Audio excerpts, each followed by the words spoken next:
Good morning students. Today we are going to discuss about classification of sampling technique. बच्चे कल हमने किया था कि फीचर्स क्या हैं इसके, क्लासिफिकेशंस आज करेंगे। कल हमने एडवांटेज डिसएडवांटेज भी कर लिए थे। नाउ सैम्पलिंग टेक्निक कितने तरह की होती है? Non probability sampling technique and probability sampling technique. जो नॉन प्रोबेबिलिटी है उसके कुछ सम पार्ट्स में डिवाइड किया हुआ है। First of all convenience sampling, judgmental sampling, quota sampling, snowball sampling. Then जो प्रोबेबिलिटी सैम्पलिंग टेक्निक है उसमें भी फर्दर डिविजन्स की हुई हैं। Simple random sampling, systematic sampling, stratified sampling, cluster sampling, other sampling. Now first of all one by one हम explain करेंगे कि सैम्पलिंग की टेक्निक्स या टाइप्स किस तरह की होती है और किन किन पार्ट्स में डिवाइड है। Types of sampling. फर्स्ट है आपकी बेटा probability sampling. A probability sample is one in which each member of this population has an equal chance of being selected. क्या कहते हैं प्रोबेबिलिटी में, हमने 10th में एक चैप्टर भी किया था प्रोबेबिलिटी का, कि हम कोई भी चीज़ को रैंडमली सेलेक्ट कर लेते हैं, उसे क्या कहते हैं हम प्रोबेबिलिटी सैम्पलिंग। कि रैंडमली कोई भी सैंपल को उठा लेना सारे पॉपुलेशन में से। अब लेट्स सपोज अगर मैं अपनी मर्जी से उठाऊं तो सब जैसे 10 पर्सनस हैं, ठीक है। अब उसमें से मैं अपनी मर्जी से उठा लूं, दूसरे को भी फील होगा यार उसको उठा लिया, मेरे को नहीं उठाया सैम्पलिंग की, सैम्पल एज ए सैम्पल, ठीक है। अब इसके अकॉर्डिंग मैं क्या करूँगी, बच्चों को एक मैं जैसे पार्टिसिपेशन करवाऊँगी कि आप एक ये गेम खेलो, उसमें से आप एक लॉटरी सिस्टम के अकॉर्डिंग अपनी स्लिप्स उठाओगे। जो स्लिप आपने उठाई उसमें से जिसका नाम हो गया वो आपका क्या हो गया, रैंडमली सैम्पलिंग, ठीक है। प्रोबेबिलिटी सैम्पलिंग को बेसिकली रैंडमली सैम्पलिंग के अकॉर्डिंग देखा जाता है। और जो नॉन प्रोबेबिलिटी सैम्पलिंग है, सेम ये particular member of the population being chosen is unknown. In probability sampling, randomness is the element of control. In non-probability sampling, it relies on personal judgment. क्या कहते हैं इसमें, जो नॉन प्रोबेबिलिटी है उसमें randomness नहीं की जाती। बेसिकली पर्सन के बिहेवियर को जज किया जाता है कि वो जैसे मैं स्कूल की एग्जांपल लूँ, मैंने कुछ बच्चे पार्टिसिपेशन के लिए लेके जाने हैं अनदर स्कूल में, ठीक है। तो उसमें से मैं देखूंगी कौन सबसे ज़्यादा इंटेलिजेंट है, कौन पढ़ाई में अच्छा है, वो मैं खुद से अपने आप ही चॉइस कर लूँगी कि हाँ हाँ मुझे ये बच्चे चाहिए, दैट्स वाई मैं लेके जाऊँगी। वो होता है non probability. Probability basically random according देखी जाती है और नॉन प्रोबेबिलिटी अपने पर्सनल जजमेंट के अकॉर्डिंग देखी जाती है कि किस बच्चे का बिहेवियर कैसा है। Okay, next probability sampling. All the elements simple है, सिस्टमैटिक है, स्टेरिफाइड है, क्लस्टर है। Probability sampling. First of all simple random, all elements are consider and each has equal chance of being selected. कि वही है कि सभी को इक्वल हर एक लेवल पे कंसिडर किया जाता है, ठीक है। Then stratified, population is divided into subpopulation, stratum subjects selected randomly. Then systematic, every ninth element chosen started a random picking every ninth element in successions. Cluster, population divided into cluster, random sample of cluster is selected from as simple random design. ये हम basically 4 types हैं इसकी, हम इसे detail में आगे पढ़ेंगे कि सिंपल रैंडम क्या होता है, सिस्टमैटिक क्या होता है, स्टेरिफाइड क्या होता है, क्लस्टर क्या होता है। देन प्रोबेबिलिटी सैम्पलिंग में आप सबसे पहले आता है आपका simple random. Now here all members have the same chance of being selected. Random method provides N unbiased cross selection of the population. क्या कहते हैं रैंडम सैम्पलिंग में, बेसिकली जैसे एक क्लास में सब डिवीज़न ग्रुप्स बने होते हैं, उस ग्रुप में से कुछ 5 बच्चों को उठा लेना, वो आपका कौन सा हो जाएगा, random sampling method. Next systematic sampling. Each member of the sample come after an equal interval from its previous member. For example, for a sample of 50 students, the sampling fraction is 50 divide by 400, कितना fraction आ जाएगा उनका 1 divide by 8. Select one student of every 8 student in the population. The starting point for the selection is chosen at random. क्या कहते हैं इसमें, जो आपने हर एक मेंबर का सैंपल लेना है वो सिस्टमेटिक वे में लेना है. ओके, सिस्टमेटिक वे जो भी आपके सैम्पलिंग के अकॉर्डिंग सिस्टम के अकॉर्डिंग चला जाता है, उसको एक सिस्टम के अकॉर्डिंग ही उठाना है सैंपल को.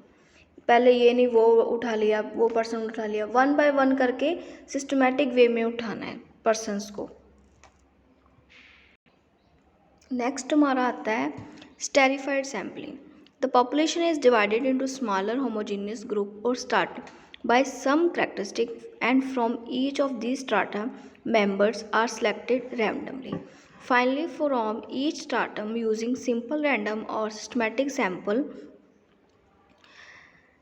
Method is use to select final sample. क्या कहते हैं, इस सैम्पल के अंदर सबसे पहले हमने पूरी पॉपुलेशन में से अलग अलग होमोजीनियस ग्रुप बनाने हैं. ओके, उस ग्रुप के अकॉर्डिंग ही हम सैम्पल लेते हैं. जैसे टोटल पॉपुलेशन है, पॉपुलेशन डिवाइड कर दी, ठीक है, की ग्रुप्स में, जिसमें 5 हो गए, 3 हो गए, 2 हो गए. फिर उसमें स्टेरिफाइड सैम्पल निकालना है, मीन्स कि ग्रुप का एक एक पर्सन उठा लेना है, वो होता है आपका esterified sampling. Then next one is cluster sampling. A researcher enumerator selects sampling unit at random and then does complete observation of all units in the group. क्या कहते हैं इसमें, इस क्लस्टर सैम्पलिंग में देखा जाता है कि इस सैंपल के अंदर पूरी पॉपुलेशंस पहले से ही छोटे छोटे ग्रुप में डिवाइड होती है, जिन्हें हम क्लस्टर बोलते हैं, मीन्स एरिया सैम्पलिंग बोलते हैं. अब इन क्लस्टर में से रैंडम तरीके से सैंपल लिया जाता है.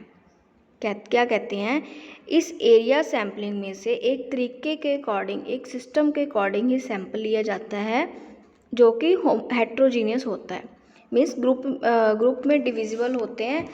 हेट्रोजीनियस के अकॉर्डिंग हम एरिया में सैम्पलिंग को कलेक्ट करते हैं. ठीक है, फॉर एग्जाम्पल जैसे the study involves primary school selecting randomly 15 schools, then study all the children of 15 schools in cluster sampling. The unit of sampling consists of multiple cases. It is known as area sampling. Selection of individual member is made on the basis of place, residence और क्या कहते हैं, अगर हम randomly 15 school select करते हैं और बच्चों की स्टडी के बारे में हमने वो करने, सैम्पलिंग कलेक्ट करने, पर एरिया के अकॉर्डिंग सबका मल्टीपल केसेस आएंगे, उस स्कूल में ये स्टडी, ये पैटर्न है, वो सारा किस में आएगा, फिर आपका क्लस्टर सैम्पलिंग में. नेक्स्ट आते हैं हमारी नॉन प्रोबेबिलिटी. इसमें रैंडमली अकॉर्डिंग नहीं देखा जाता, ये भी 4 पार्ट्स में डिविजिबल है. Convenience, judgmental, quota, snowball. जो कन्वीनियंस है based on ease of accessibility में है. Judgmental deliberately select sample to conform to some criteria.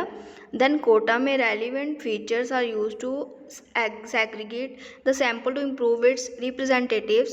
Then fourth one is snowball, referred by current sample elements. हम ये 4 types को 1 by 1 explain करेंगे.